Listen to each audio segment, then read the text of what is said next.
Hepinize Belgrad'dan merhaba arkadaşlar. Bugün daha esintili ve güzel bir gün olduğu için görüyorsunuz, mutluyum. Neredeyim? Hemen göstereyim. Belgrad Kalesi'ndeyim. Şehir çok güzel. Öncelikle şehirden biraz bahsetmek istiyorum. Seafront, Waterfront denilen yer. Tam da bu elimle gösterdiğim alan. O kadar güzel mekanlar var ki Sava Nehri'nin kenarında. Bakın karşıda iki tane var. Şöyle size gösterebiliyor muyum? Kamerayla bir türlü etkileşim haline geçemedik. Tam karşıda iki tane var mesela. Restoran gibi. Burası Sava Nehri. Karşısı da Tuna Nehri. Kalede. Bizans'tan kalma bir kale. Tabii şehirden de biraz size çekeceğim. Milattan önce 279 yılında olacak Doğu Roma İmparatorluğundan iken inşa edilmiş. Tam da iki nehrin ortasında. Nehirlerden de bahsetmek gerekirse birçok ülkeye kruzlar var nehir ulaşımıyla. O da oldukça güzel.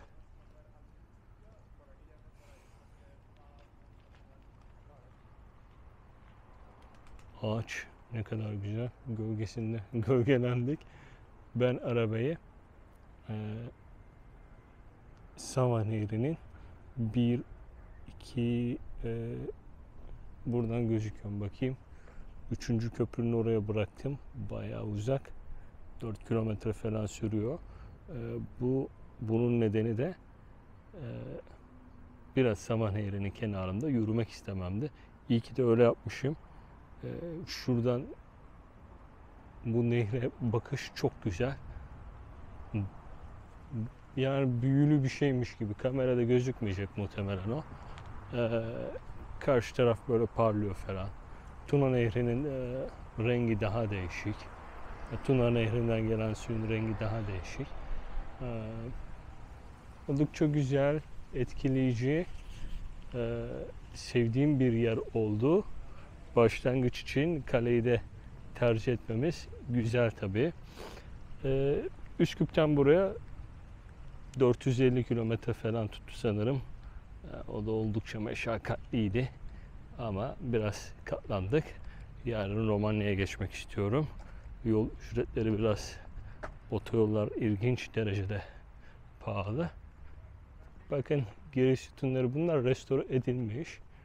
Ama kale yine de oldukça güzel korunmuş diyebiliriz.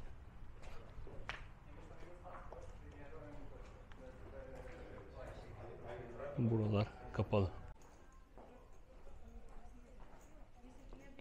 Evet, kalenin ardından sizi Cumhuriyet Meydanı'nda gezdireceğim. Şehirde kısa bir tur yapacağız. Ve ardından Belgrad yolculuğumuzu bitireceğiz. Öyle diyelim. Avrupa'da böyle kısa kısa turlar, kısa kısa videolar yapmaya başladım. Zaten uzun da kısa da yapsak çok benim videolar izlenmediği için pek ilgilenmiyorum. Evet. Şöyle kertenkele görünüyor mu bilmiyorum. Evet. Bir heykel. Millet heykelin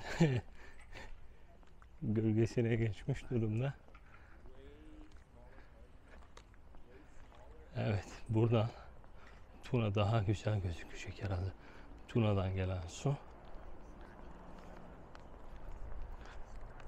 Tuna ve Sava'nın tam birleşim noktası. Doğu Roma İmparatorluğu'nun kalesi. Evet. Oldukça güzel. Aşağıda bir trafik var. Nehir kenarında o kadar çok kafe ve restoran var ki Dönüşte size göstereceğim. Şu karşıdaki bina da çok güzel. O da çok güzel. Ben şöyle kendimi de almak istiyorum. Güneş zaten bizi perişan etti. Güneş bizi perişan etti. Otoyol paraları bizi perişan etmeye devam ediyor. Evet. Kaç? 16 euro mu? Üsküp'ten buraya 16 euro yazıyor. Sırbistan. Şuraya bakalım.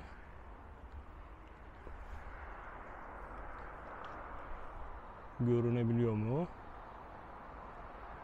Evet. Bina da görünüyor. Ben de şöyle Tuna ve Sava arasında kendimi çekeyim. 16 euroya değer. Biraz yol yorucu, sadece o.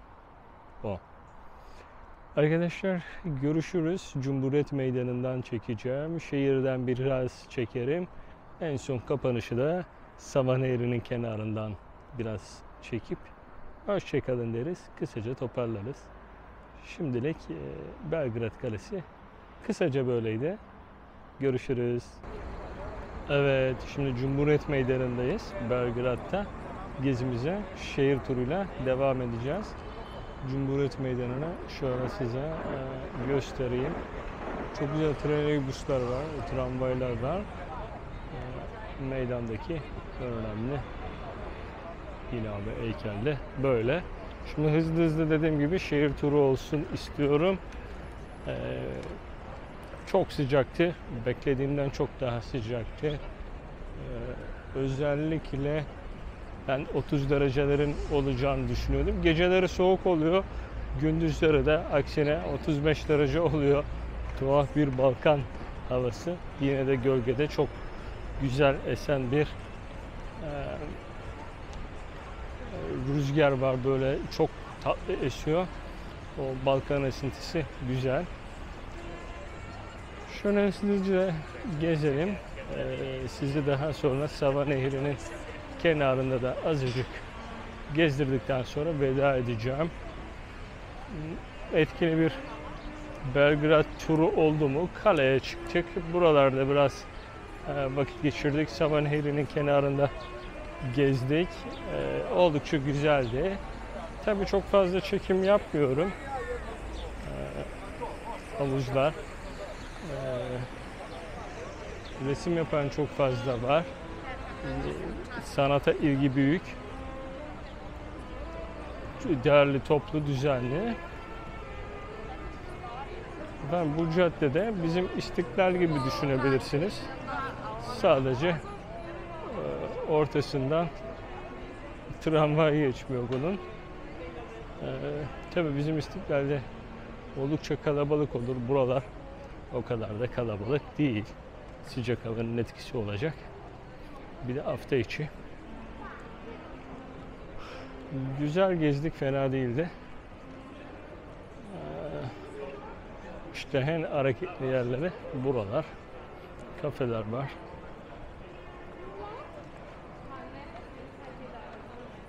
Sava Nehri etrafındaki kafeler oldukça güzel, keyifli. Belgrad Galeriya sanırım büyük bir AVM var. Bakın resimler. El yapımı.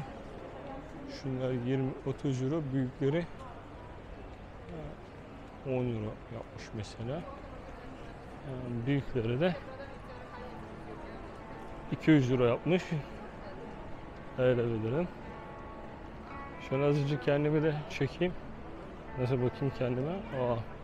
Yorgun gözüküyorum. Yorulmuşum. 450 kilometreydi. Yarın bir sınır kapısı buldum Romanya'ya. 150 kilometrede varıyorum. Ücretli yol yok. Biraz böyle kenardan, kıyıdan gideceğiz. Nasıl olacak göreceğiz bakalım. Umarım bizim için iyi ve etkili olur. Olmazsa geçmiş olsun. Yeni değil, caddeyi görün istiyorum. Hızlı geçiyoruz.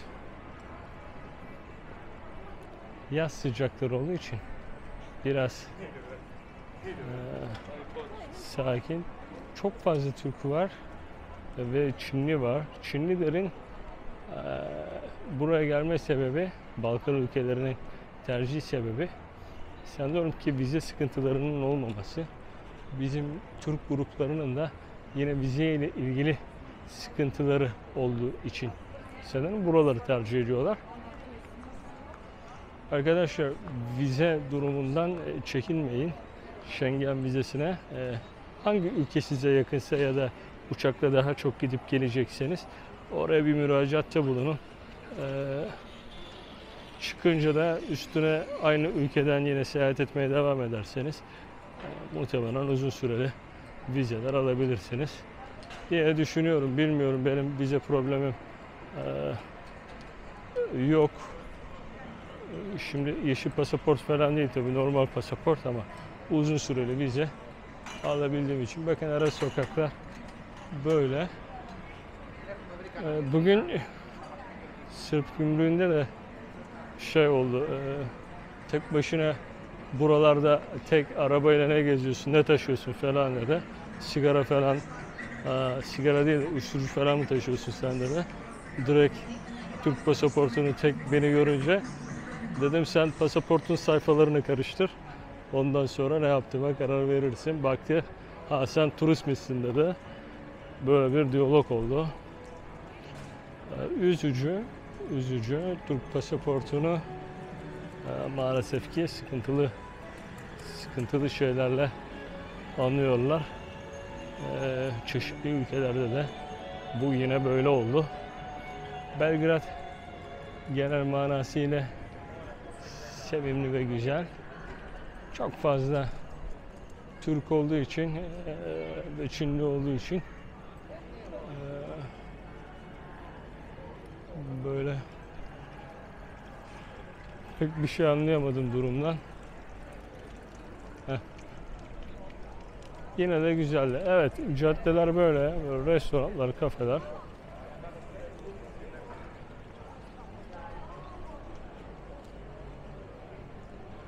Restoran, kafe durumları. Çok Asyalı görüyorum. İlginç vize sıkıntıları. Çinlileri buraya gitmiş gözüküyor. Bizim de Çin'le ilgili bir sıkıntımız var. Biliyorsunuz Çin vizesi oldukça sıkıntılı. Daha çok ticari vizelere izin veriyorlar. Bu nedenle Çin'le böyle Hindistan'daki gibi rahat bir seyahat etmek oldukça zor.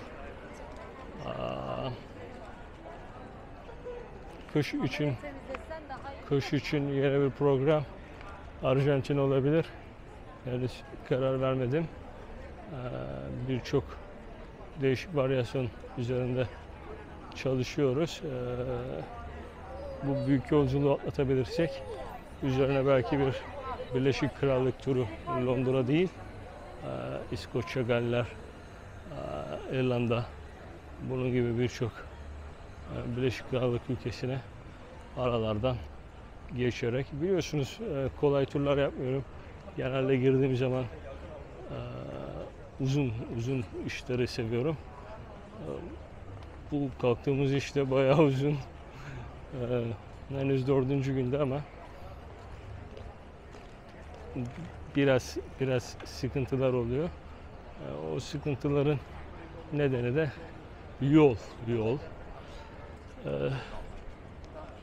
Yoldaki en büyük sıkıntımız nedir? Yoldaki en büyük sıkıntımız çok hızlı, özellikle bizim Türk gurbetçiler. Arkadaşlar, nereye yetişiyorsunuz anlamıyorum. Tabii çok kurallara riayet edenler de var ama birçok gurbetçi, anladım, işinize gücünüze yetişeceksiniz ya da o süreyi, tatilinizi yolda çok harcamak istemiyorsunuz ama çoluğunuz çocuğunuz var, gidersiniz birine çarparsınız, kendiniz de ölürsünüz, karşı tarafı da öldürürsünüz. Yani adam 200'lerin üstünde sürekli seyredenler denk geliyor ama kurallara uyanlar da var. Sonra Sırplar ceza yazdı falan demeyin. Kurallara uymazsanız, 200'de 300'de giderseniz ceza yazarlar. Rüşvet de isterler, ya yaparlar. Genel olarak Belgrad şehir turunu da böylece tamamlıyoruz. Çok bir şeyler anlatmıyorum tabii, tur hep oradan oraya koşturmaktan. Ben göreceğimi göreyim, size de böyle kenardan şehir turu yaptırayım istiyorum. Anı ve hatıralarda kalsın. Evet, karşısı kale. Bu yolun devamı kale. Bakın burada tenis ekipmanları var. Raket satıyor herhalde. Başlangıç seti. Alıştırma, antrenman için. Güzel şimdilik. Böyle bir yer diyelim. Devamını Sava Nehri'nde yapalım. Oradan hoşça kalın deriz. Belgrad bence biraz anlaşıldı. Kalesi, güzel sokakları, güzel temiz caddeleri, havuzları, heykelleri, Cumhuriyet Meydanı, Nikola Tesla Müzesi. Bunun gibi birçok etkinlik yapabilirsiniz. Yalnız sadece buraya hafta sonu için gelmek isteyenler olabilir. İyi, güzel, yani yapılabilir. Hani vizesiz ben 2 gün geleyim diye gelecekseniz olabilir. 2 günden fazlası buralarda yorar. Doğası çok güzel ama dışarı çıkarsanız tabii, şehirden dışarı, onu bilemiyorum, size kalmış. Ama görülebilir. Oldukça güzel, sevimli bir yer. Sevgili dostlar, kısa ve kestirmeden hızlı bir kapanış konuşması yapacağım. Çünkü güneş sağdan böyle vurdukça ağzım, dilim kurudu. Şimdi yemek yemeye gidiyorum. Üstüne de bir kahve molası Sava Nehri'nde. İyi gelecektir. Beni değil, şöyle güneşi ve etrafı görün. Şurayı alalım. Evet.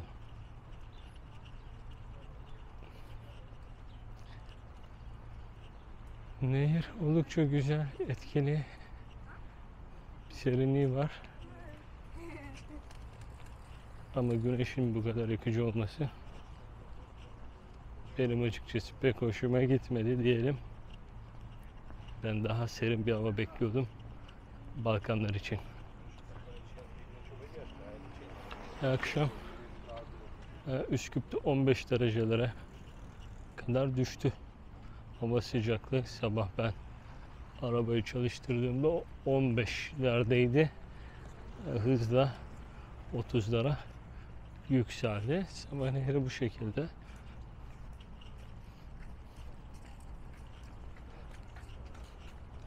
Nehrin üstünde köprüler var, tramvay ve araç geçişleri için. Şimdi burada bir bina, Galleria diye sanıyorum. Burayı böyle biraz modernize etmişler.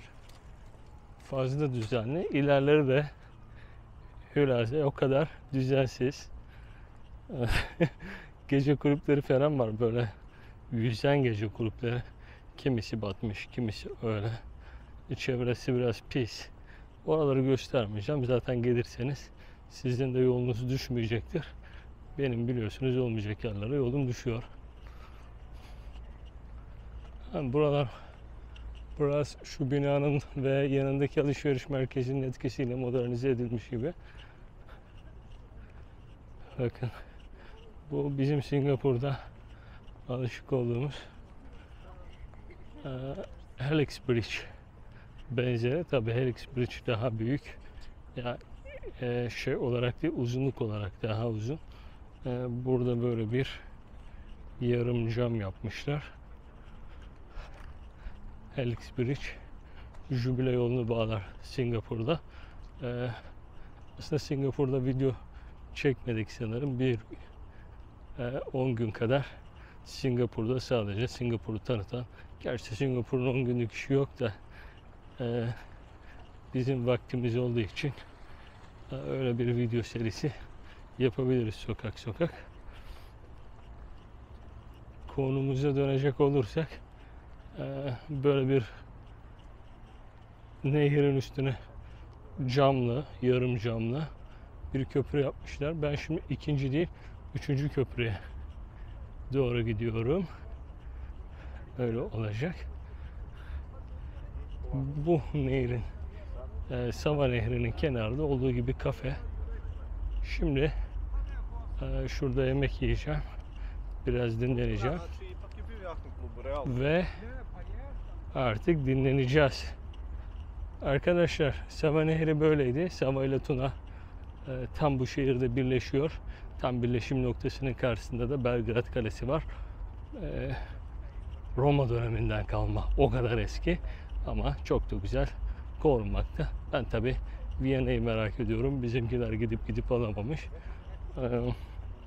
Dün Üsküp Kalesi'ndeydik. Bugün Belgrad Kalesi'ndeyiz. Yakında Viyana Kalesi'nde de olacağız. Şimdilik Belgrad'dan hoşça kalın diyorum. Sevimli sokakları, sevimli tramvaylarıyla, sevimli köprüleriyle çok güzel bir şehir. Gelmenizi tavsiye ederim. Görüşmek dileğiyle. Hoşça kalın.